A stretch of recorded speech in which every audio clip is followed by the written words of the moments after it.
प्रथम विघ्न है रोग। रोग से तो हम कैसे भी दवा गोली खा करके ठीक हो सकते हैं, और कुछ तो आलसी हैं कि योगाभ्यास नहीं करेंगे, बोलेंगे कि रोग आ जाएगा तो दवाई गोली 2-4 रुपये का खा लेंगे और शरीर को ठीक कर लेंगे, या डॉक्टर के पास चला जा कर के इंजेक्शन अर्थात सुई लगा लेंगे, बस हो गया रोग का निराकरण।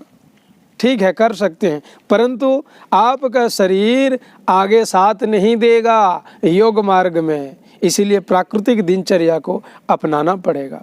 दूसरा विघ्न क्या है? अकर्मण्यता और साधनाओं में प्रवृत्ति रहने का स्वभाव स्थान है। पहले तो व्याधि है, उसके बाद स्थान है। स्थान कहते हैं अकर्मण्यता,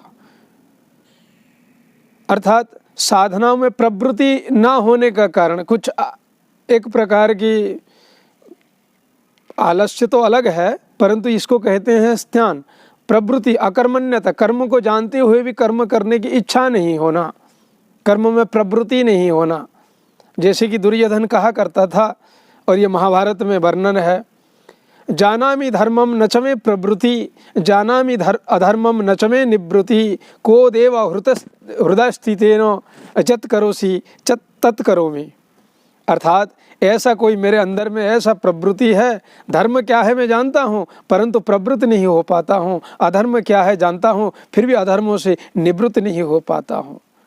को देव हृदय स्थितेन यत् करोसि तत् करोमि, अर्थात अपने संस्कारों को परिवर्तन करना है, सात्विकमय जीवन। तो स्थान अकर्मण्यता को, साधना में प्रवृत्ति नहीं होना, यही दूसरा विघ्न है। और तीसरा विघ्न है संशय, और संशय आत्मा विनश्यति, जीवन में कभी में साधनाओं के प्रति संशय नहीं करना चाहिए। अपनी शक्ति में या योग के फल में संदेह हो जाने का नाम संशय है। योग करते हैं परंतु प्रारंभिक में फल नहीं देता है।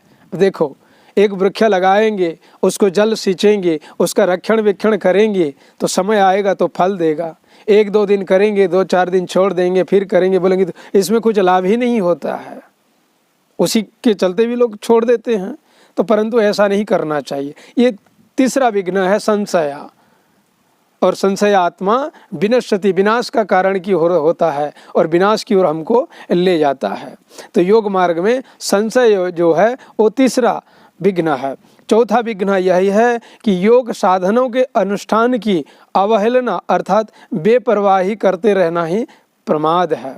जीवन में प्रमाद नहीं करना चाहिए, योग साधना के अनुष्ठान नित्य प्रति करना चाहिए, अवहेलना नहीं होना चाहिए, बेपरवाही लापरवाही जिसको कहते हैं ऐसा नहीं होना चाहिए, प्रमाद नामक विघ्न है।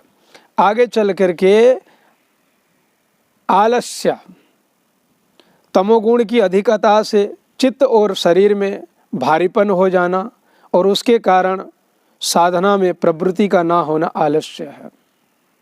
कुछ ऐसे तमोगुण पदार्थ खा लिए या अति दीर्घ समय तक हमने सो लिए, 6 घंटा से अगर ज़्यादा सोएंगे तो आलस्य हो जाएगा, और योगी को तो 4 घंटा ही शयन अति आवश्यकता है। खैर, पढ़ने लिखने वालों को, ऑफिशियली काम करने वालों को 6 घंटा निद्रा ही पर्याप्त है, और शारीरिक श्रम करने वालों को 8 घंटा निद्रा पर्याप्त है।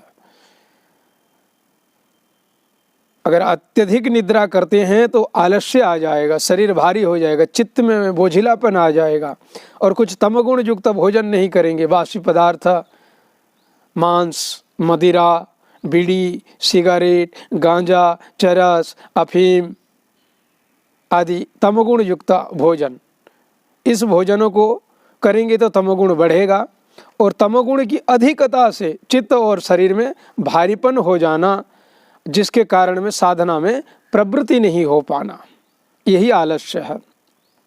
ये 5वां हमारा जो योग मार्ग में विघ्न कारक होता है।